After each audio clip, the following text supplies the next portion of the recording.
In the oceans of the world swim more than 380 different species of shark. From the mythical great white on down, they demand our attention.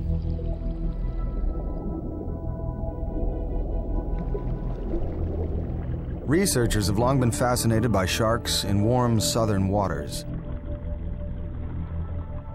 Places you might visit for a winter vacation, like Australia or the Bahamas. But Canada?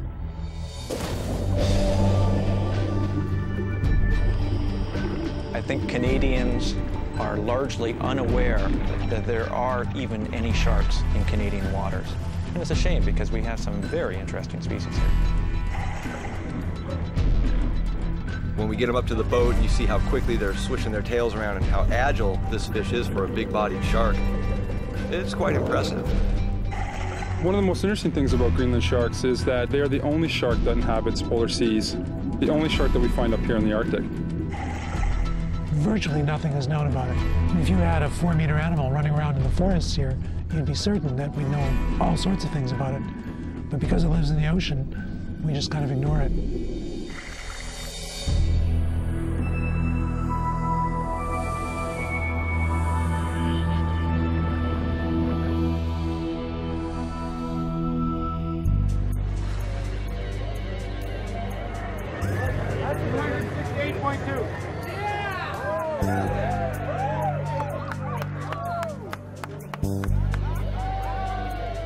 A fishing derby in Dartmouth, Nova Scotia. Every summer there are events like this one up and down the eastern shore of the province. The prize catch, blue sharks. Yeah, that's a good fish. For many of the spectators and participants, this derby is the only contact they'll ever have with sharks.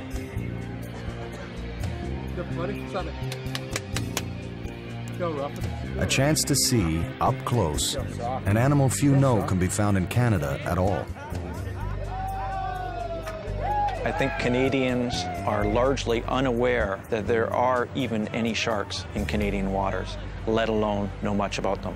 And that's not their fault. There's been very little information generated. There's very little awareness even in the scientific community of the sharks that are present in Canadian waters. And it's a shame because we have some very interesting species here. Steve Campana is the chief scientist at the Canadian Shark Research Lab in Halifax, and one of the few researchers in the country who's studying sharks. He's here today because derbies like this one give him insights into the population and health of this shark. I've been working the derbies for the last 5 years. It's our best way of getting information on the blue shark, which are very common in Canadian waters, and we know very little about. So I guess the strategy was, why not take advantage of all these sharks being caught and brought in and do a detailed scientific examination of them and get the information that we need to get to find out how the blue shark population is doing.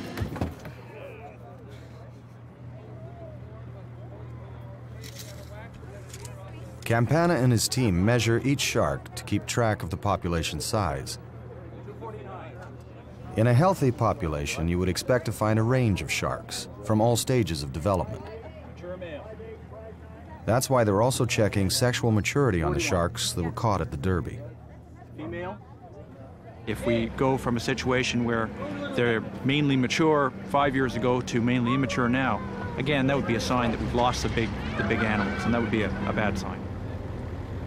This year, to help him learn more about the blue sharks, the fishermen in the derby have also been keeping the stomach contents and passing them along to Campana and his team.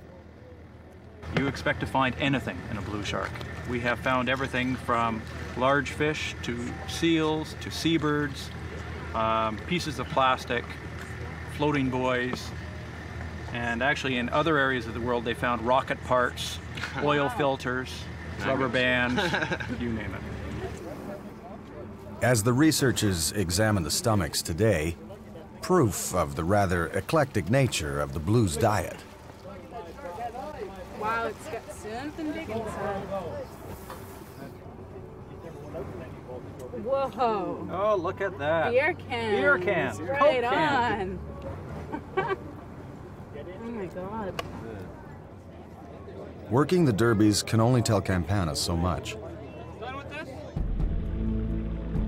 That's why tagging programs off the East Coast are also underway.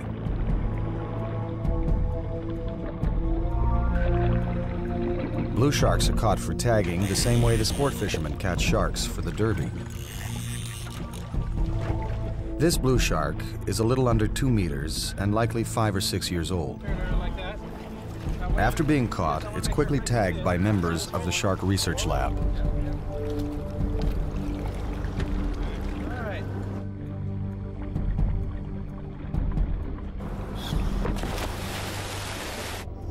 Then, to make sure the shark hasn't been injured, divers get in the water and give the animal a once-over before releasing it.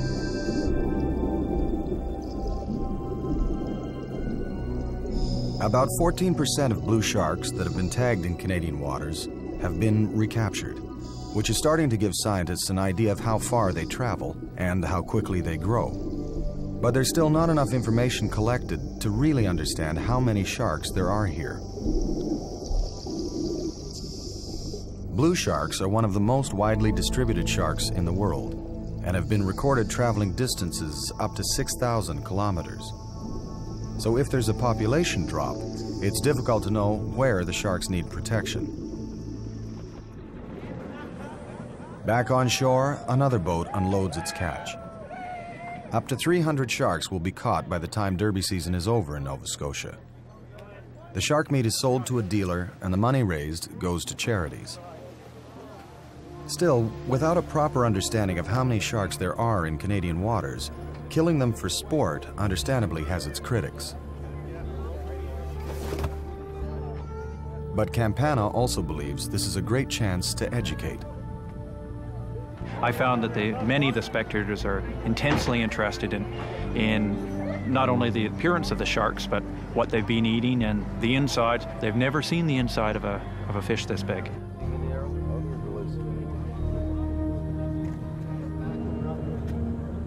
There you go.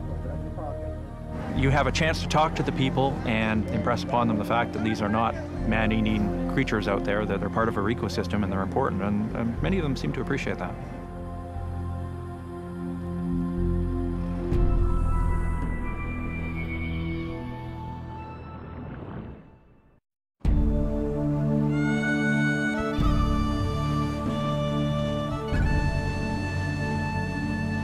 It's a beautiful day today. You don't get many days like this. Oh, Cam.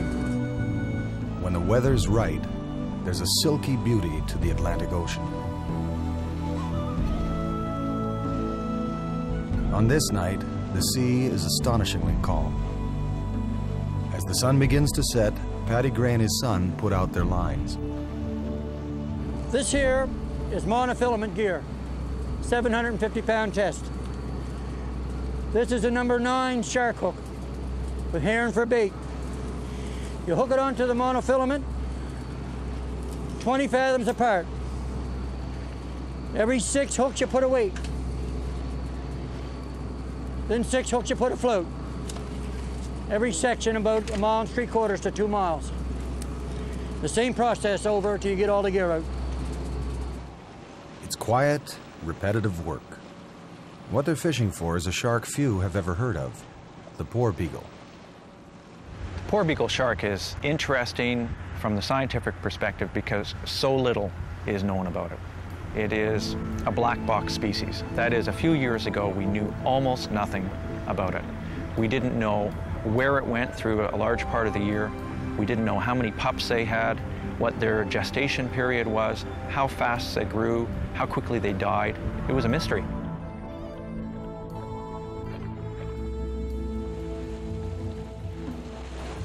One of the difficulties in studying the Porbeagle shark is that it is most often found in deep water. Unlike blue sharks, which can be seen near the surface, Porbeagles are down more than 100 meters, which is why fishing like this is one of the only ways to find them. But there aren't many fishermen doing it. In all of Canada, there are just 22 licenses to fish for Porbeagles. It is the only commercial shark fishery in the country. And like the derbies, this fishery is helping scientists get a rare glimpse into the ocean.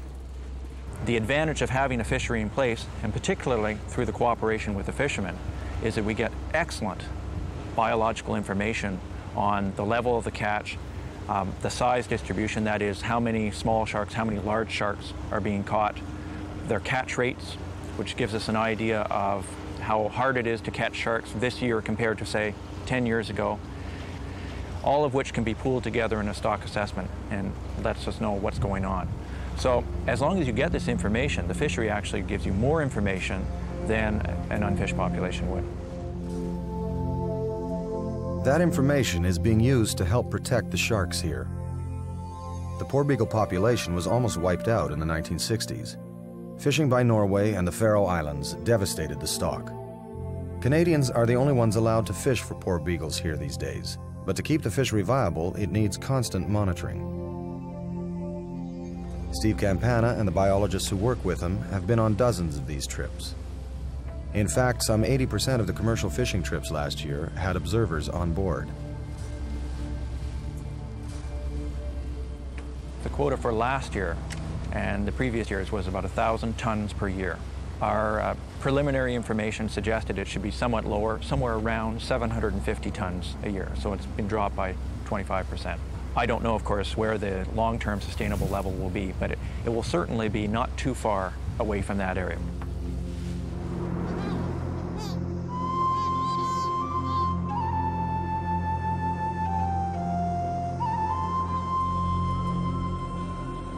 About 8 hours after his lines are set, Gray and his son begin pulling in their hooks. Something's biting down there.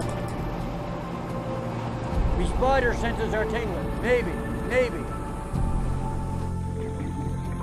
It doesn't take long to see that the night's fishing has been successful.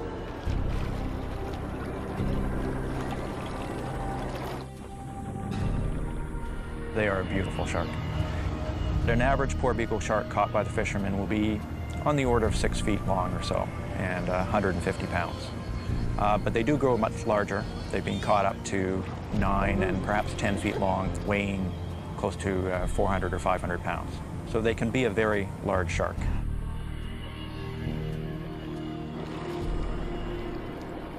The teeth are very sharp and pointed, which are the teeth that are designed for grabbing a fish quickly, and then they swallow their prey whole. The name Porbeagle is thought to be a combination of porpoise, which they resemble, and beagle for their tenacious hunting habits. In the water, they can look like mako sharks, even great whites. Up close, it's easier to see the white spot on the back edge of the dorsal fin that's used to identify the shark.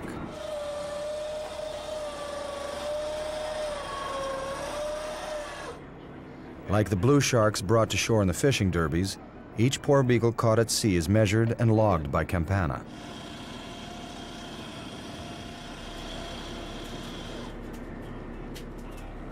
This shark is no more than a year or two old.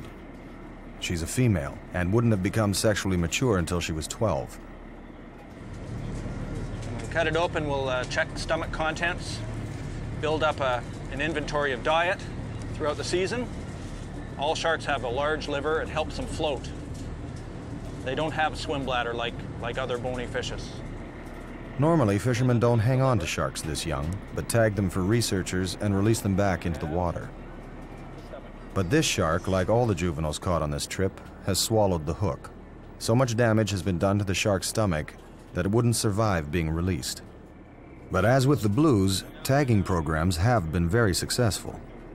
In fact, with the help of researchers from Norway and the United States, more than 1,800 Porbeagles in this population have been tagged, and more than 200 have been recaptured some 5 years after the original tagging.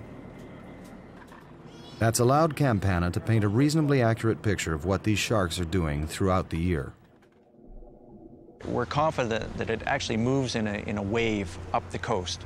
So in the late winter, early spring, we'll find them down in southern Canadian waters, and then they move up through the spring along the coast of Nova Scotia. And by the summer and the fall, we find them off of southern Newfoundland and in the Gulf of St. Lawrence. Essentially, they've spent the majority of the year in exclusively Canadian waters.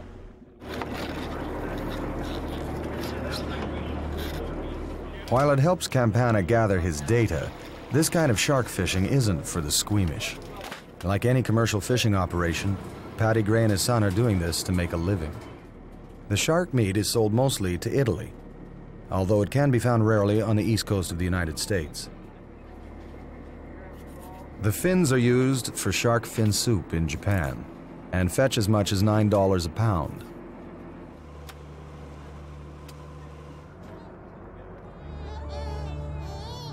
Shark fishing isn't a popular way to make a living these days, with good reason. Around the world, virtually every commercial shark fishery has ended with the collapse of the population being hunted. Sharks are disappearing from our oceans. But neither Campana nor Gray want to have that happen here. You have to work with science because there will be no fishery. We have to prove to them that the stocks are sustainable, that we can harvest the fish and still maintain a healthy stock. Well, if the science says they're not sustainable, then the fishermen will be satisfied and we'll have to take a reduction in the quota. We already agreed to that's what it would be. Give us a fair and an honest report, and if it has to be reduced, then we'll accept it. I think we actually may be able to keep this fishery going at some sustainable level, whatever that level is, and therefore break the mold for the rest of the world. That's my hope.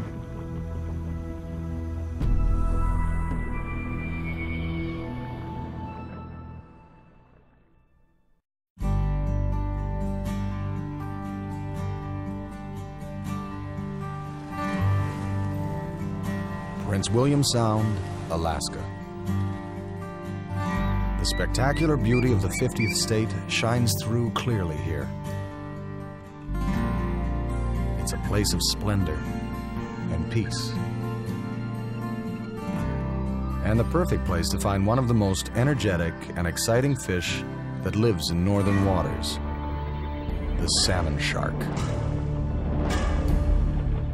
They're an active predator, and they're an active predator in cold water. And so when they want to chase a salmon or something, they have that ability to put on the speed and keep it up. When we get them up to the boat and you see how quickly they're swishing their tails around and how agile this fish is for a big-bodied shark, it's quite impressive.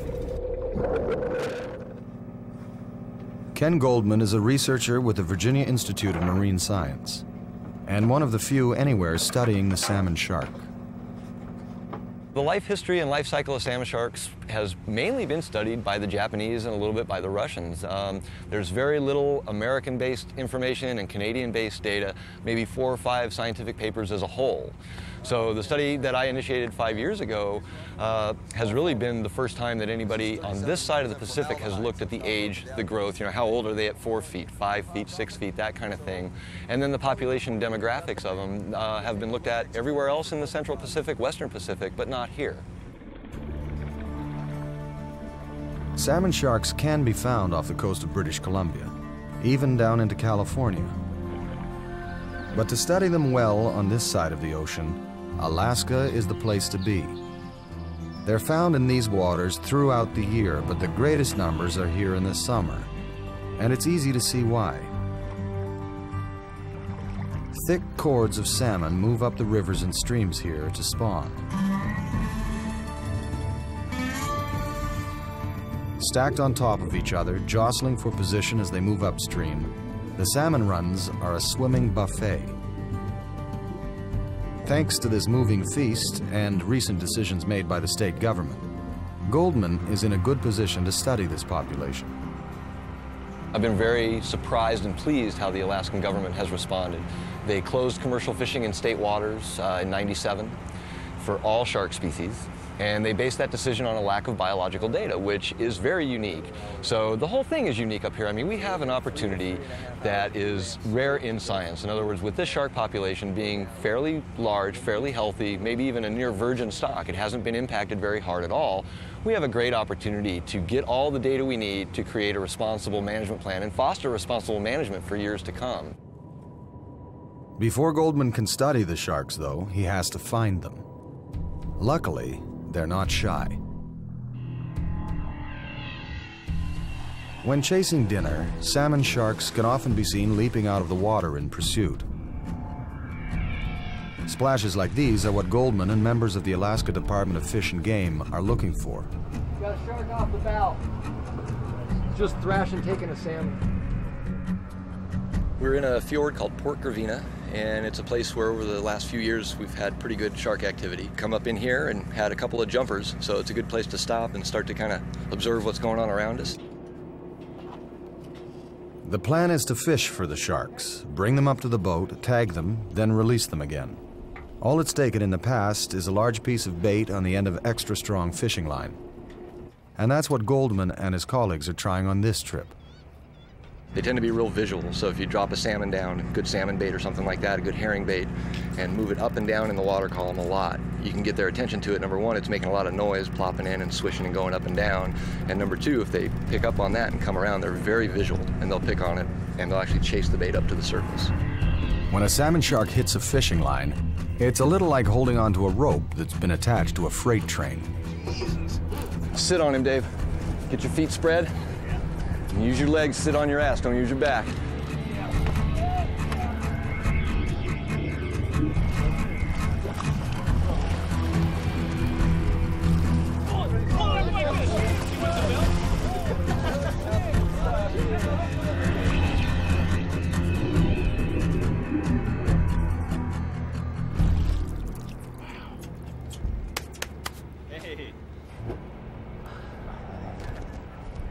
While the sharks are taking the bait today, they seem determined not to be brought on board, even if it is for science.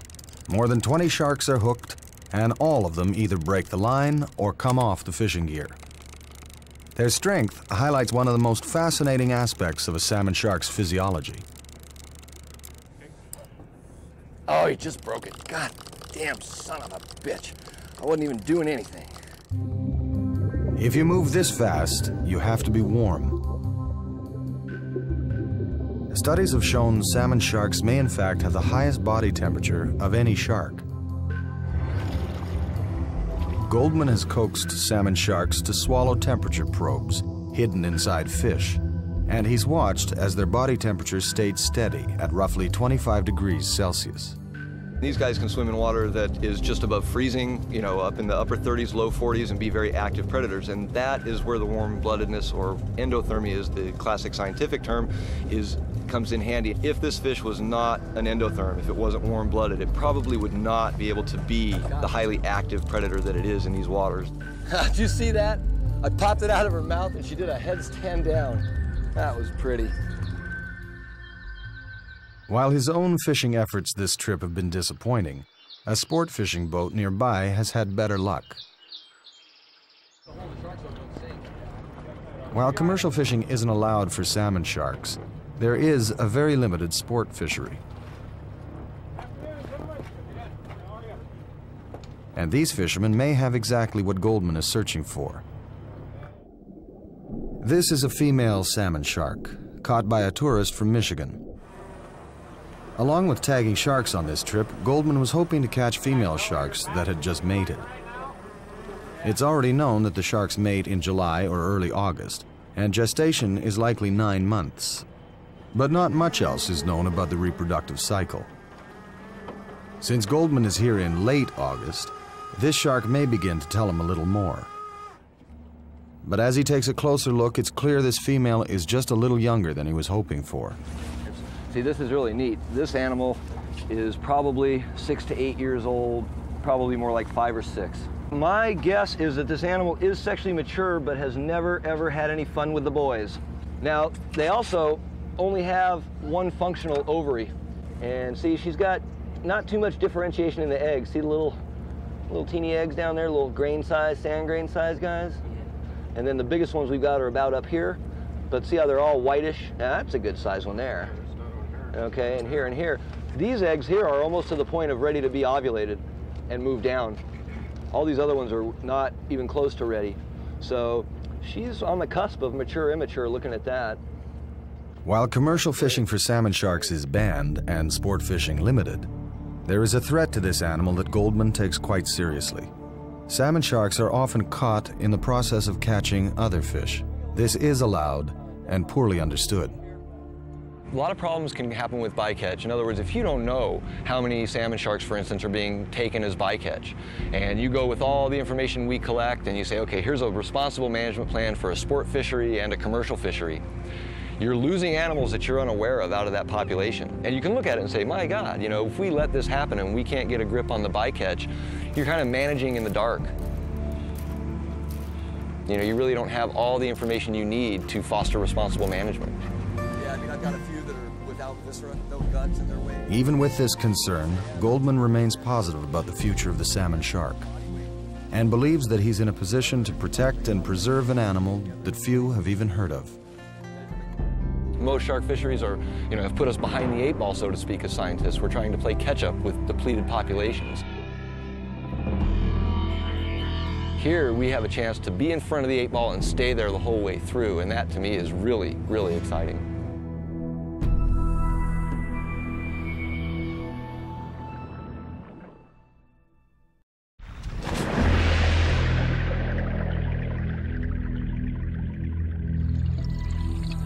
The emerald green waters of British Columbia. On a sunny day at the end of July, divers descend through the murk. When they reach bottom, they hope to see one of the biggest sharks you can find anywhere in Canada. Found in oceans around the world, the 6 gill shark rises from its usual deepwater home every summer to cruise along the bottom near Hornby Island. Normally, they're way out on the continental shelf at very deep depths, up to several thousand feet.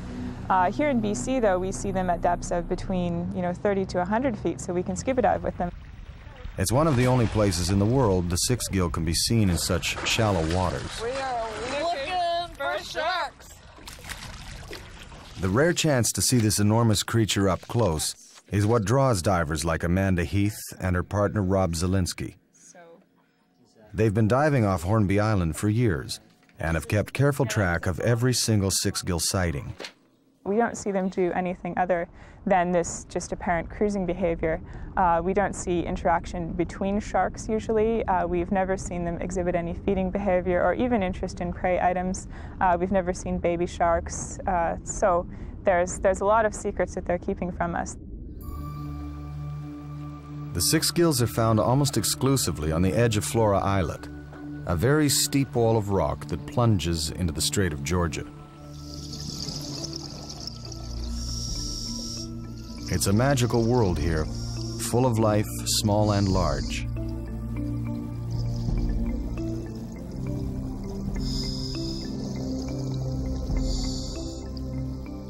If you're lucky, that sea life can be startlingly large. This is the universal diver signal for "I've seen a shark," and in a few seconds, a remarkable encounter begins. This is a male 6 gill, probably mature or close to it.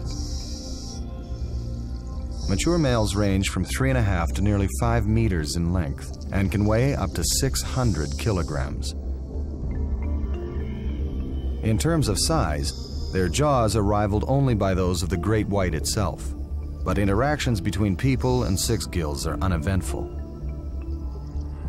Their name comes from the characteristic gill pattern. While most sharks have just 5 gill slits, this shark has 1 more. The extra gill is a holdout. While other sharks evolved over time and lost a gill, the 6 gill is virtually unchanged from fossil records that date back 150 million years.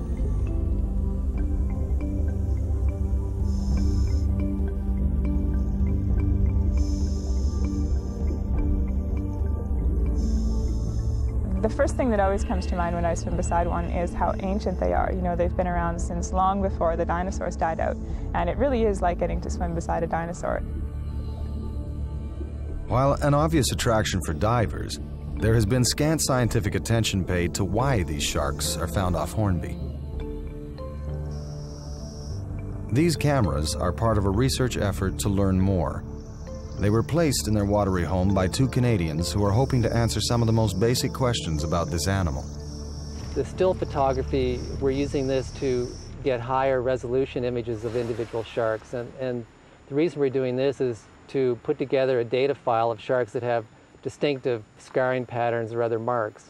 If we can do this, then we can use re-sightings of these known individuals to get some idea of how large the population is that's using flora, and also to get some idea as to whether individuals are using the site for only a single season or if the sharks are coming back to flora year after year.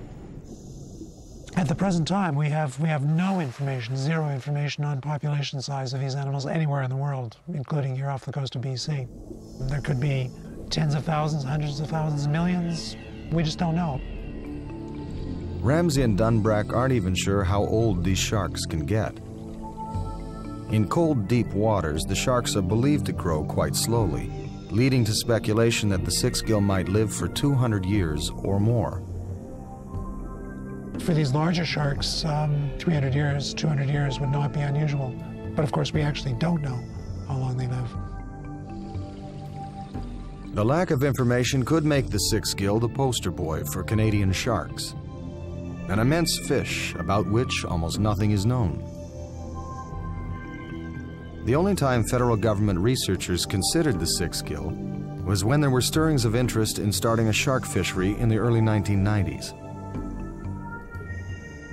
After a small test fishery, though, the government squashed the idea, fearing any widespread effort might wipe the animal out.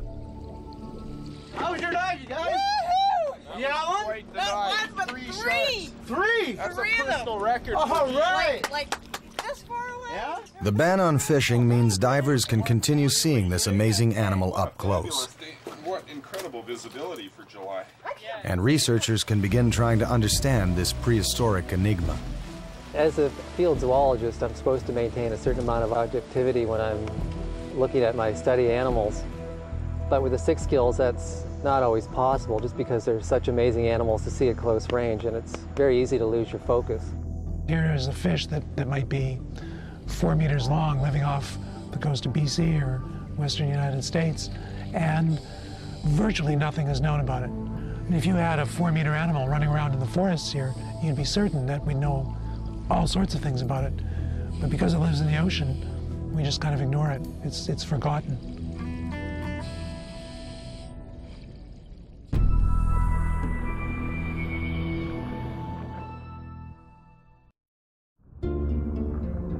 The Greenland shark is one of the most bizarre-looking animals found in Canadian waters.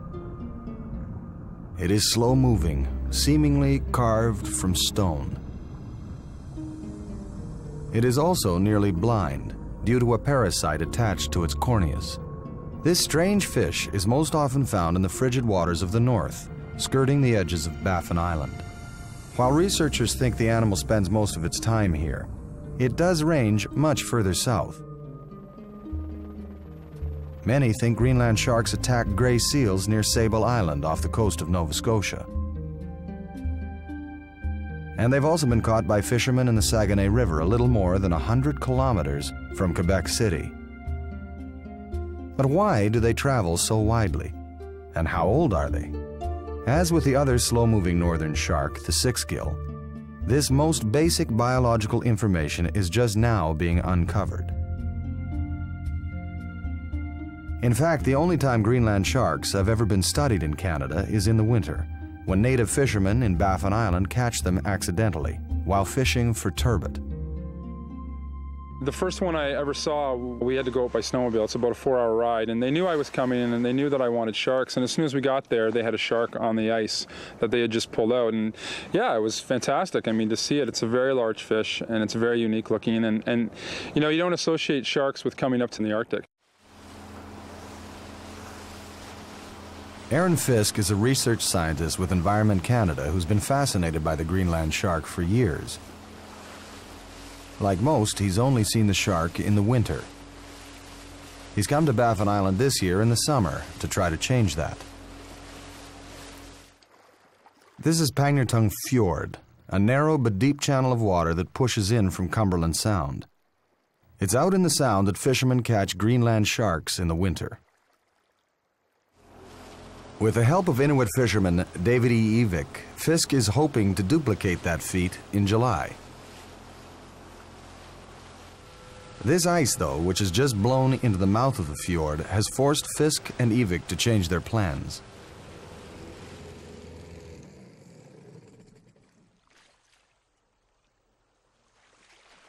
What we wanted to do was fish where they fish in the winter, which is out here on Cumberland Sound. But unfortunately, the ice came back in about a week before we came. So we can't put up our gear on the bottom with buoys on the top because the ice can come along and take the gear away. Out in the Sound, the water is up to 800 meters deep, the sort of spot Greenland sharks love. Back in the fjord, finding a deep enough location is difficult. So this is the fjord here. Yeah. Where are we on the chart here, David? Right now? Yeah. Point here. Okay, we're on that point right now. So we've got some quite deep water here. I see 85 fathoms there, which is what, about 510 feet right out off here. Yeah. Once they've decided where to fish, Fisk and Evik place long lines out along the steeply sloping bottom of the fjord. They use seal meat and fish as bait and drop blood in the water as an attractant. What self-respecting shark could resist this? Chris Harvey Clark and Ty Zink are the two members of the dive team who hope to photograph the sharks when they're found. Because the fjord is so deep and the water so cold, the divers must keep their diving time short. Only 20 feet down, even in July, the water here is liquid ice, actually reaching 2 or 3 degrees below freezing. Life does flourish here, but it is not the easiest place in which to dive. Let's put it in the water. To make sure they get the most out of their dives, the team has brought along a remotely operated vehicle called the Video Ray. It allows them to see what's on the bottom before they go diving.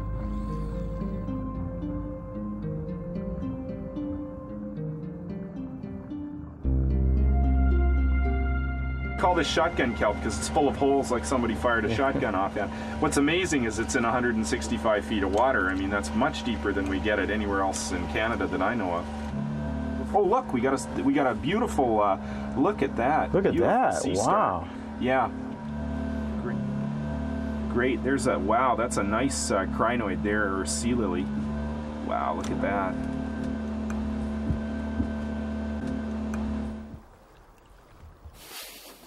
The variety of life seen with the Video Ray is confirmed when Zink and Harvey Clark go diving along the bait lines to check for sharks.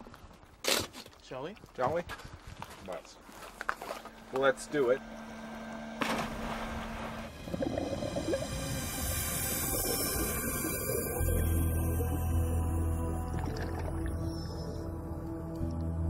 The line is placed along the bottom of the fjord because Greenland sharks are benthic feeders.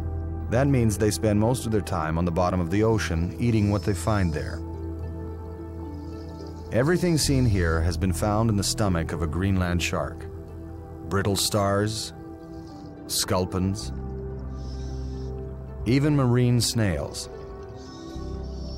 More exotic items have also been taken by Greenland sharks. Researchers have found parts of a horse and even a reindeer, although neither one is presumably a regular part of the shark's diet. Just 2 days after the lines go in the water, there's clear evidence that a shark has been by. This piece of seal meat has been ripped in half by some very sharp teeth. There really isn't anything else in the Sound here that could have done that other than a Greenland shark. It's the only animal that would be capable of chopping that off and making a nice, neat incision. We're not seeing polar bears around, so it was a Greenland shark. Since the Greenland shark is a similarly slow-moving predator like the six-gill, Zink tries an underwater trick for attracting the shark that sometimes works with six gills.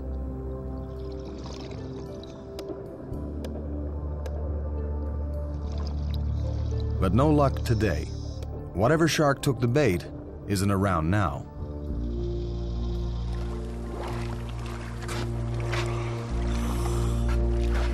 Wow, what a spot. Beautiful spot. Lots of neat things to see. Yeah, we did about twice as long a dive there as we were expecting to, but there was a lot to see and you just get carried away. We both felt okay, so Pretty cold now, though.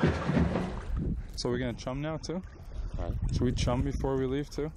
One of the most basic questions Fisk is trying to answer this summer is something he's never been able to address when he's been here in the winter. It's a question very similar to the one Ken Goldman is trying to answer with salmon sharks in Alaska. All the sharks that I've opened up, even though some of them are 3.5 meters long in the winter, the testes and ovary were not mature or obviously not active. So we don't know when they are reproducing or where they're reproducing. So I wanted to come up and take a look at their ovaries and testes and take some blood work so we can do some hormone work and try to get a handle on when they're reproducing and what the reproductive cycle is like. Finding out when they are reproductive is vital if scientists want to protect this animal, especially if Inuit fishermen continue to catch the Greenland shark in the winter. So the question becomes is, what are we doing by killing 200 to 300 of them in Cumberland Sound every year? Are we affecting their population? And again, this comes back to we don't know how big their population is. Is there 1,000 of them here? Is there 500? Are they coming in? Are they migrating in for the turbot? We just don't know. Not that there will ever be a commercial fishery for Greenland sharks. The shark contains a toxin which can cause severe illness when eaten. In fact, only if the flesh is boiled several times can it even be fed to dogs. As the summer days pass without any sharks being caught, Evik and Fisk have tried something risky. The ice is moving out into the sound again, so the two have placed a line of hooks closer to the mouth of the fjord, where the water is deeper. But when they haul in these hooks several days after they were set, there's still no luck, and Fisk eventually concedes defeat. The sharks are here, but finding them and helping answer critical questions about their life history will have to wait. We'll get them next time. Right, Davey?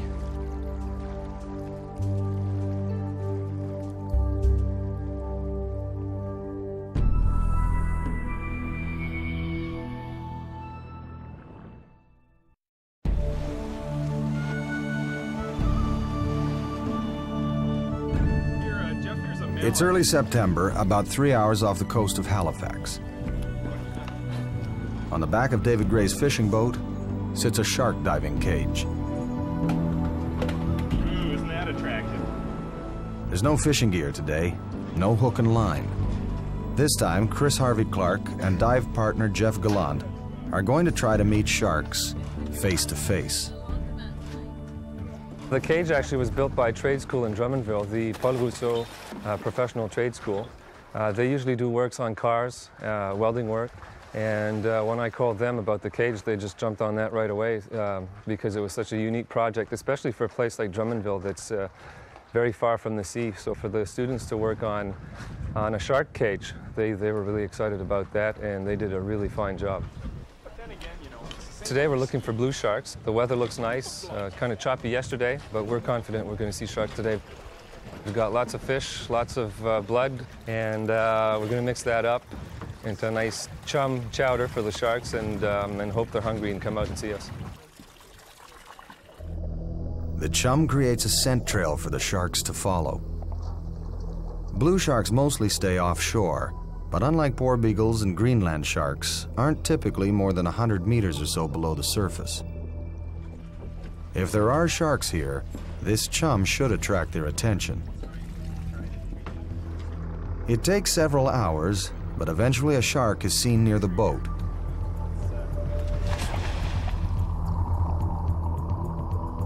And Gallant and Harvey Clark spend the next hour getting a close look at 3 large female blue sharks.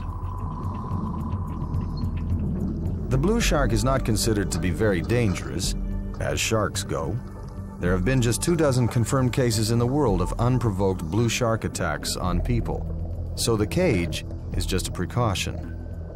In fact, the sharks seem wary about approaching too closely. Both divers believe this is a Canadian first.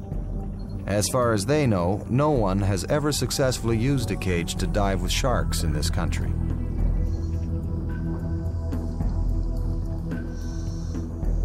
While commonplace in other parts of the world, the unpredictable seas and the often seasonal nature of sharks near shore make this an uncertain proposition. But it's also another indication that Canadians don't think of sharks when they look out to sea. They don't know that scientists have so much yet to learn, don't realize that we need to move quickly, or we're going to lose a precious part of our oceans that we didn't even know we had.